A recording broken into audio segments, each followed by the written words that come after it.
Hi there, Stuart, and I'm so glad that you're here. If you're new to this channel, please make sure that you subscribe in order to get the latest personal development news from me. Same time, for those of us who are already subscribers, thank you so much for supporting this channel. Tell all your friends about it, share it on our Facebook page, and I look forward to having more of your comments coming in very soon. So recently, I was doing a little bit of coaching and I've come across this concept known as a limiting belief. Now, in Anthony Robbins' analogy, he talks about a belief like a table. So if you've got a tabletop, the more stable your evidence, the more likely it is that your table is going to be stable. However, most people don't realize that the first thing that you need to do in order to invert that or to change that belief is to learn how to contrast. Like, for example, in the past, I would say to myself that I hate the gym. That's a limiting belief that I hold because of the things that I believe about going to the gym. It's painful, it's inconvenient, and so on. Now, in spite of that, and of course, the reason why they're inconvenient and painful is because I found evidence for it. All those times I've gone to the gym, I've never left the gym feeling like it was easy. In fact, that's one of the biggest issues with going to the gym, isn't it? Especially if you've done it on a regular basis. Now, what happened then helped me to form up a belief pattern that kept that table stable. But you need to learn how to shift that. So instead of trying to focus on destroying this table, ask yourself, what belief would you like it to have instead? And a lot of people seem to have this misconception that they're going to build a goal. It's like, okay, I'll go to the gym 3 times a week. I can go to the gym 3 times a week, or I will get myself in shape. Now, that's not a belief, that's a goal. That's a statement that you're writing for yourself in order for you to do something. So let's take a step back from this exercise and let me share with you a little bit in terms of a certain philosophy. I believe it was Buckminster Fuller who came up with this idea, which was you can't do things in order to have things so that you can be somebody, right? What you need to do is to make sure that you focus on who you are, focus on the be, so that what happens in your actions is a natural progression of who you are, and then you'll naturally have the things that are due to you. This is precisely the reason why formulating of very powerful and targeted beliefs are actually your birthright. Where you were and where you want to go instead, there's a gap. And what you want to do is to be able to shift from where you are to where you need to go by making a choice. The choice of, and just think about it, what would you like to believe about your world? So imagine yourself in the future, what would you like to believe about yourself, about that area of belief? Like right now, perhaps you believe that you can't read very well, and it may be a literacy issue. Whereas if you have this strong sense of hope and belief and confidence, you're going to put yourself out there and go like, I am effortlessly communicating and writing and speaking in my language, for example. So that would be a good evidence procedure for a new belief that you like to have. So beliefs are really what happens when you go out there and you paint that picture in front of you. So another example would be, let's say, doing your taxes. Let's say you hate doing your taxes and you believe that that's a waste of time. The new belief that you could have, and something that's a little bit more empowering, is I don't need to like my taxes to get it done quickly. Right? So that's a belief. A belief forms up a statement of opinion about your new state of affairs. So if you are currently having limiting beliefs about your capability as a teacher or as a manager, I'm a bad manager, I'm a bad teacher, or a bad leader, you could basically shift that and contrast that with a belief that you'd like to have. What is that state of affairs that you'd like to see come true? So you want to say, I'm an empowering teacher. Great. So you can have that. Or you could say that I am teaching easily and effortlessly. Or as a leader, I am working with people in a fluid and respectful manner that leads people to believe in me. Something like that, which allows you to paint that picture, that visual image of your new state of affairs. Yes, it may just purely be an opinion, but think about it. Your limiting belief was an opinion that was backed up by evidence. The only reason why you don't have a new supporting and empowering belief is because you haven't found that evidence yet. And all you need to do from today onwards is, once you've made that choice that you'll be a better leader, you have a belief that I am a leader who is well respected, then what do you do as a result of being a leader who's well respected? You see, be and then do and then have, rather than, okay, I'll go and find people's respect. I'll listen to people effectively, and then I will have people's respect. Then I'm a person who is worth respecting. But that's not the way things go, right? So if you are constantly feeling that, why am I not being appreciated enough? Why is it that people keep brushing me off and so on? It's because you don't have that internal sense of activation. It's always an external sense. So you're constantly seeking respect from outside. You're constantly seeking, that gym is better than the previous gym, so I'll go to this gym. And if I have this gym membership, I'm gonna be in better shape. That's ridiculous. It doesn't work that way. Just because you have a car doesn't make you a wealthy person. Just because you have a big house doesn't make you a prosperous person. What's important is for you to hold on to a new set of beliefs and consistently and respectively every single day build the right kinds of goals to help support and prop up that new belief so that it becomes unstoppable.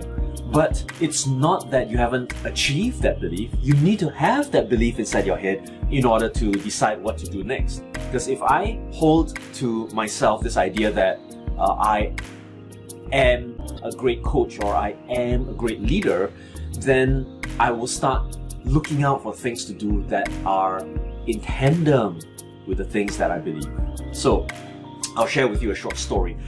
Since I began as a public speaker, I had I had hardly any confidence, to be honest. When I was much younger, I was actually brushed aside by certain teachers who had, given me less than a love for learning and standing up and speaking in front of a class.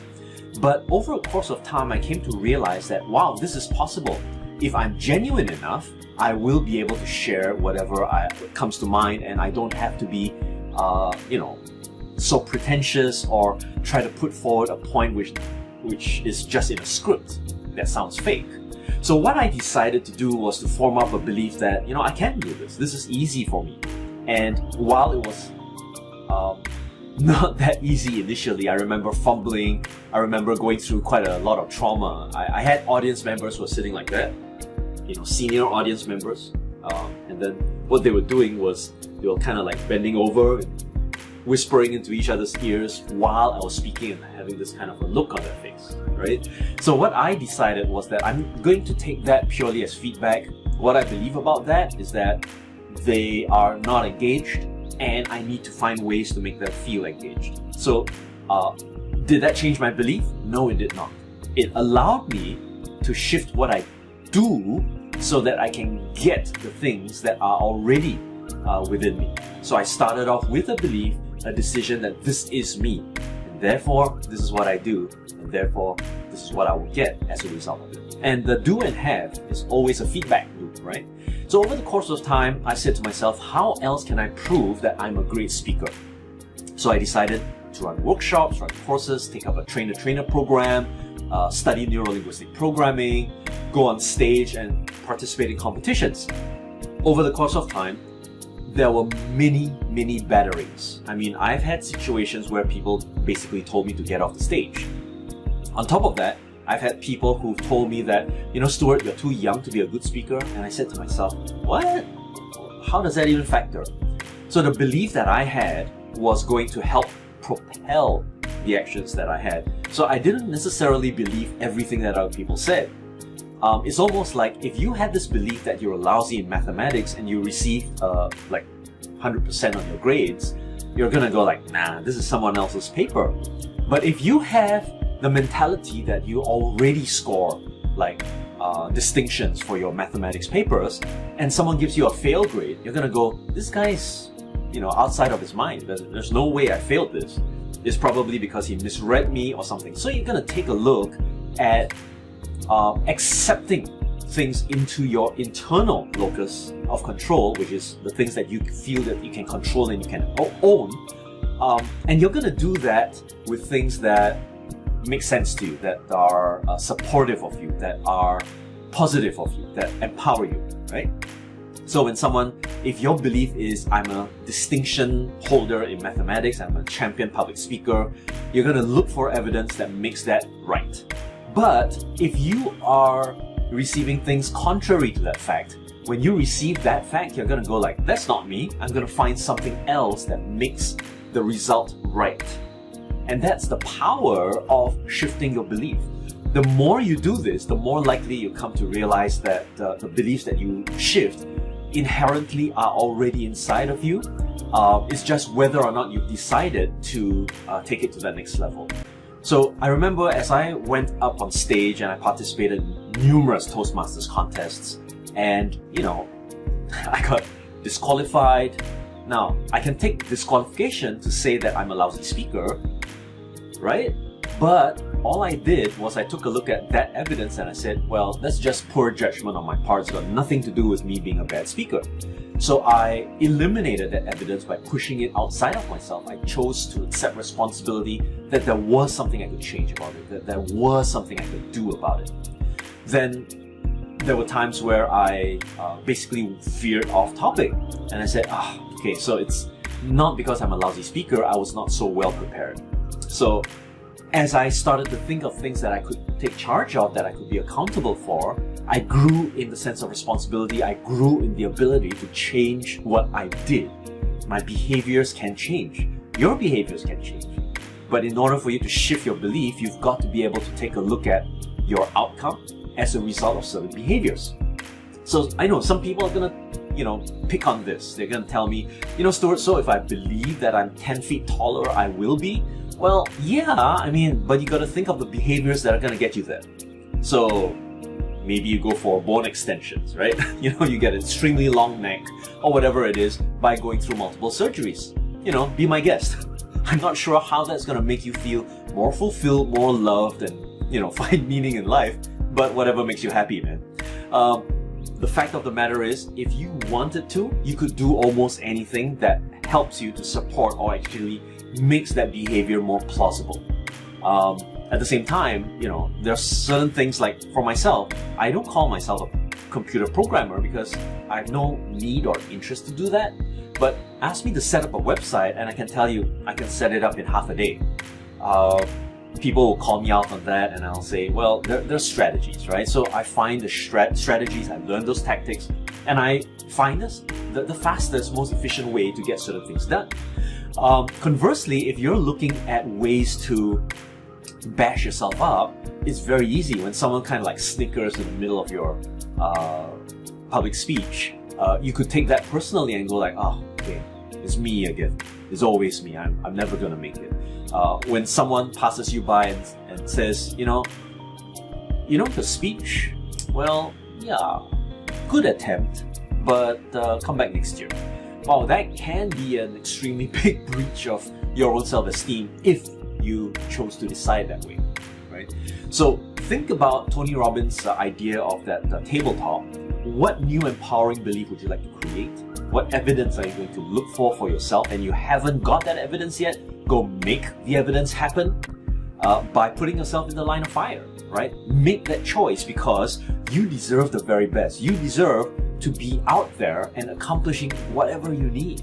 But the power of your beliefs is actually what is going to support you in that direction and pushing you forward. So I hope this has been useful to you. If you've got any comments or any questions, just feel free to post it in the comments box below, and I'll catch you in my next video.